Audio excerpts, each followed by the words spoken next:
இந்த எச்சி ராஜான்னு ஒருத்தர் இருக்கிறான்.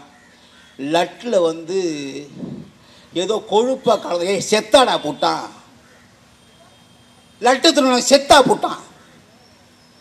இன்னும் அது வந்து கண்டுபிடிக்க முடியல. என்ன உண்மையிலேயே வந்து பாலில் வந்ததா இல்லை வந்து எண்ணெய் பால் இல்லை எண்ணெய் ஆயில் எண்ணெயில் வந்துதான்னு கண்டுபிடிச்சிட்டு இருக்கிறான். அதுக்குள்ள எச்சி ராஜா இந்த வாழை அறுத்து விட்ட பண்ணி கத்துமே அவன் பாட்டிலே கத்துறாயா. டேய் நான் என்ன கேட்குறோம், நீங்க யாரா முதல்ல எங்களுக்கு சொல்லிடணும். நீங்க யாரு? எச்சி ராஜா யார்? நாம் தமிழ் கட்சி இங்கே கேள்வி கேட்கிறது. எச்சி ராஜா இந்த மண்ணுக்கும் எச்சி ராஜாவுக்கும் என்ன சொந்தண்டா? லட்டில வந்து கொழுப்பு கலந்தா நேர ஆந்திராவுக்கு போட அருகட்ட முண்டம். தமிழ்நாட்டில் ஏண்டா குதிக்கிற? இதுல இந்த பத்திரிகைக்காரங்களாம் இருக்கிறாங்க. ஐயோயோ என்னடா இவனுங்க இப்படி ஆடு இருப்பான். எச்சி ராஜாவே வைத்தியம் பார்க்க முடியாத பைத்தியம் அவன். அவன் சொல்றான்னு எல்லாம் ஒரு பெரிய பெரிய அறிஞர் மாதிரி பெரிய புத்திசாலி மாதிரி அவன் சொல்லிட்டானா. நான் என்ன சொல்றேன், நேரம் ஆந்திராவுக்கு போங்க, தீ குளிச்சு சாவுங்க. வேணா நாங்கள் கூட அனுதாபம் தெரிவிக்கிறோம். தமிழ்நாட்டில் எச்சி ராஜா போ, வானதி சீனிவாசன் போ, இந்த யாருக்கோ பிறந்தான அர்ஜுன் சம்பத்து. டேய் இந்த மண்ணில் வேங்க வயல் தம்பி சொன்னான்ல, வேங்க வயல், அந்த வேங்க வயலிலே மனிதன் குளிக்கிற தண்ணீரிலே மலம் கலந்தது. எல்லாம் குடிச்சா அண்ணன் தம்பி அக்கா தங்கச்சி ஊரே குடித்து வயிற்று போக்குன்னு சொல்லி உடல்நிலை சரியில்லாம மருத்துவமனையில் சேர்க்கப்பட்டார்கள். எதுல? மனிதன் குடிக்கிற தண்ணிலே மலம் கலந்தார்கள் என்று சொல்லி இதுவரை தமிழ்நாட்டில் இருக்கிற எங்க ஐயா விடியல் அரசினுடைய நாயகன் விடியாமூஞ்சி தளபதி நடவடிக்கை எடுத்திருக்கிறாரா? ஒரு 6-7 யூடியூப் இருக்கிறான். நான் என்ன சொல்கிறேன், எங்கள் ஐயா சுபவிக்கிட்ட சொல்கிறேன், அறிவாலயத்தில் கஞ்சி குடிக்கணும்னா கௌரவமாக குடிச்சிக்குங்க. போங்க, காலையிலே போங்க. ஸ்டாலின் அவர்களே, உங்கள் அப்பாவை நம்பி தான் பொழைச்சிருந்தோம். ஆனால் அடிக்கடி சொல்லுவார், தமிழர்களே தமிழர்களே, என்னை கடையில் தூக்கி எறிந்தாலும் கட்டுமரமாகத்தான் வருவேன், கவிழ்ந்து விட மாட்டேன்னு சொல்லுவார். அதை நம்பி அப்பயே நாங்கள் அறிவாலயத்தில் குடியேறிட்டோம். எங்களுக்கு கஞ்சி ஊத்து சாமின்னு ஸ்டாலின்கிட்ட சொல்லு. சின்னவராயிருக்கிற உதயநிதி சொல்லு. அதை விட்டு மண்ணுக்கு மக்களுக்கும் போராடுகிற ஆற்றல் பெற்ற தலைவன் ஒரே தலைவன்டா. எங்களுக்கு இங்கே தலைவன் கூட சொல்லக்கூடாது. எங்கள் டேய் நாங்கள் எவன் விட்டு புள்ள நினச்சிக்கிட்டு இருக்கிறீங்க? பெரியாரை பார்த்து, அண்ணாவை பார்த்து, ஜெயலலிதாவை பார்த்து, எம்ஜிஆரை பார்த்து அரசியலுக்கு வந்தவன் நாங்கள். ஒரே ஒரு துப்பாக்கிடா. ஒரு துப்பாக்கியை கொண்டு 22 நாடுகளை அலறவிட்ட மாபெரும் தலைவன், தமிழ் தேசிய தலைவன் மேதகு பிரபாகருடைய பிள்ளையாக நிற்கிறோம். இன்னைக்கு எங்க ஆள்லாம் பாரு, 10 பேர் காசு எடுத்து வந்திருப்பான், வேற எதுவும் கிடையாது. தேவர் அப்ப சொன்னான், சீமா கத்திட்டு போடுவாரு, சீமா எல்லாரும் மாதிரி கத்துவாருன்னா. இன்னைக்கு கத்துறான் பாரு. என் தங்கச்சியில் உட்காந்து வேற மாதிரி சொல்றோம், ஏதோ ஏழு உங்களுக்கு எங்க பார்த்தாலும் சீமா சீமா சீமா சீமா சீமா சீமா சீமா சீமா. டேய் சீமான் தாண்டா இந்த மண்ணின் தலைவன். எஸ்.எஸ். பழனிமாணிக்கம்னு ஒருத்தர் இருக்காரு. யாரு? எஸ்.எஸ். பழனிமாணிக்கம். பேரப்பாரு தமிழர்கள். ஏ.கே.எஸ். விஜயன் தமிழர். கே.என். நேரு தமிழர். டி.ஆர்.பி. ராஜா தமிழர். எங்க பாரு தமிழ் எப்படி எல்லாம் நுழைக்கிறான் பாரு.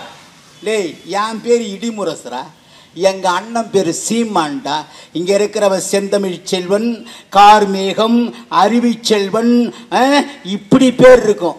உங்களுக்கு தான் ஜஷி, ரமேஷ், சுரேஷ் எல்லாம் புஷ் புஷ் புஷ் புஷ்னு பாம்பு படம் எடுக்கிற மாதிரி பேர் வச்சுப்பீங்க. கேட்டால் குத்துதே கோடைதேவி. நான் என்ன சொல்கிறேன், பழனிமாணிக்கம் சொல்கிறாரு, ஒரு மூத்த நான் சின்ன புள்ளியாக இருக்கும்போதே கோஷி மணி அண்ணன் இருக்கிறார்ல, கோஷி மணி ஐயா செத்து விட்டார். ஆடுதுறை கோஷி மணின்னு சொல்லுவாங்க. உள்துறை அமைச்சராக இருந்தார். பெரிய அந்த வட மாவட்டத்தில் பெரிய ஆள் அவர் இருக்கிற போதே அண்ணன் பழனிமானுக்கு இருந்தார். பழனிமானனுக்கு ஸ்டாலினுடைய விருது கொடுத்தாங்க. இடையில பார்த்தீங்களா? அந்த விருதில் அண்ணன் பேசுகிறேன். என்ன சொல்கிறேன், நாங்கள் பொழைச்சிட்டோம், நாட்டை குட்டிச்சோறு ஆக்கிட்டீங்க. யார்? பழனிமானிக்கும் பேசணும், அப்படி தான் பேசணும். நாங்கள் உங்களை நம்பி கூஜா தூக்கிட்டோம். முதல்ல அண்ணா வாழ்கன்னும், கலைஞர் வாழ்கன்னும், அப்புறம் தளபதி வாழ்கன்னும், இப்போ உதயநிதி வாழ்கங்கிறோம். சாவுறதுக்குள்ளே இன்ப நிதி வாழ்கன்னு சொல்லுவோம். நாங்கள் மானங்கட்டு போட்டோம், இந்த நாட்டை அழிச்சிட்டீங்க. எங்கே பார்த்தாலும் ஊருக்கு 2 சாராய கடை திறந்து இந்த மண்ணின் மக்களை குடிக்க வைத்து கொன்று விட்டீர்கள். அதனால ஒரு தடவை தம்பி ராசாவுக்கு கொடுன்னு சொன்னா நீ உண்மையிலேயே மான ரோசம் உள்ளவன், நல்ல ரத்தம் உடம்புல ஓடுதான் அர்த்தம். ஏன்னா ராசா அவர்கள் இந்த மண்ணுடைய அரசியலை தெளிவாக பேசக்கூடிய ஆற்றல் பெற்ற ஒரு அரசியல்வாதி அவர். எனக்கு தெரியும். ராஜாவுக்கு தெரியாத விஷயம் அப்படி சொன்னா பரவாயில்ல. இவர் பேசுறாரு பழனிமான்கம். தம்பிக்கு நான் தப்பா சொல்ல, தம்பி சின்ன புள்ள, விளையாட்டுத்துறை அமைச்சர் தம்பி இப்போ சொன்னா போல. யாரும் நம்ம சாலமனா வண்டி ஆட்டோ கார் ரேஸு ஆட்டோ மாதிரி ஓடிச்சுருது. அவர் விளையாட்டு பிள்ளை, ஆட்டோவும் ஓட்டுவார், பொம்மை வண்டியும் வச்சு ஓட்டுவார். அவருக்கு தெரியாது, அவருக்கு இன்னும் பழக்கப்படலை. நான் கேட்குறேன் தம்பிக்கிட்ட கூப்பிட்டு, நான் என் பாக்கெட்டில் ஒன்றுமே இல்லாமல் பேசுகிறேன். எத்தனை ஆறு ஓடுகிறேன்னு நான் சொல்கிறேன், எத்தனை ஏரிகள் இருக்கிறேன்னு சொல்கிறேன், எத்தனை கால்வாய்கள் இருக்கிறேன்னு சொல்கிறேன், எத்தனை கம்மாய்கள் இருக்கிறது என்று சொல்கிறேன், எத்தனை தருவை எத்தனை தாங்கள் தமிழ்நாட்டில் இருக்கிறேன்னு சொல்கிறேன். தம்பியை எதுவுமே இல்லாமல் பேப்பர் துண்டு சீட்டு இல்லாமல் பேச சொல்கிறா பார்ப்போம். நான் கட்சி விட்டு போயிடுறேன். பேச சொல்லு தம்பியை, உதயநிதியை. கிழக்கும் தெரியாது, மேற்கும் தெரியாது, வடக்கும் தெரியாது, தெற்கும் தெரியாது. தங்கச்சி நயன்தாரா கூட 4 படம் நடிச்சிருப்பாரு அவரு. அதை விட்டா ஏதாவது அரசியல் தெரியுமாடா அவருக்கு? எவன் எடுத்தாலும் சின்னவர் சின்னவர். என்னடா தெரியும் உதயநிதிக்கு? இந்த நாட்டிலே எங்கே நெல் விளைகிறது, எங்கே கரும்பு விளைகிறது, எங்கே பருத்தி விளைகிறது, எங்கே கடலை விளைகிறது என்ன தெரியுமா? ஏதாவது கார்லயே போவாரு, தேர்தல் அப்போ அவங்க தாத்தாவை சொல்லி ஓட்டு கேட்பாரு, வீட்டுக்கு வந்துருவாரு. எத்தனையோ பேர் தெருவா நடந்து, தெருவா திமுக கொடியை தூக்கி, தெருவா கட்சியை வளைத்து, உங்க அப்பனை முதலமைச்சர் ஆக்கி, உன்னை முதலமைச்சர் ஆக்கி இந்த மண்ணிலே அழகு பார்த்த பல பேர் இருக்கிறான். நான் சொல்றவா, இன்னைக்கு கேட்டா உங்க திட்டம் என்னங்க, முக்கியமான திட்டம் சொல்லுங்க. நாங்கள் 1000 ரூபாய் கொடுக்கிறோம், நாங்கள் படிக்கிற பெண்களுக்கு 1000 ரூபாய் கொடுக்கிறோம், நாங்கள் தம்பிகளுக்கு 1000 ரூபாய் கொடுக்கிறோம். டேய், நான் அடக்கத்தோடு சொல்றேன், இன்னைக்கு ஞாயிற்றுக்கிழமை நேரா போய் ஐயா ஸ்டாலினோ இல்லை சின்னவரோ போய் 1 கிலோ கறி என்னன்னு கேள. ஞாயிற்றுக்கிழமை 1 கிலோ கறி, ஆட்டுக்கறி என்னன்னு கேள. 1000 ரூபாய். எவ்வளவு? 1000 ரூபாய். நீ கொடுக்குற 1000 ரூபாய் வாங்கியாச்சா? நேரா காய்கறி கிடைக்க போ. பூண்டு என்னடா? பூண்டு 450 ரூபாங்க கிலோ. 1 கிலோ எவ்வளவு? 450 ரூபா. வெங்காயம் எவ்வளவுடா? வெங்காயம் 100 ரூபாங்க 1 கிலோ. எந்த வெங்காயம்? சின்ன சாம்பார் வெங்காயம் இல்லை, அந்த பெரிசா இருக்குமே, ரோட்ல முன்னாடி கிடக்குமே, நம்ம சின்ன புள்ளையா இருக்குமே, வாங்குறதுக்கு ஆள் இல்லாம அந்த வெங்காயம் 100 ரூபாய். அந்த வெங்காயம் எங்க இருந்து வருது தெரியுமா?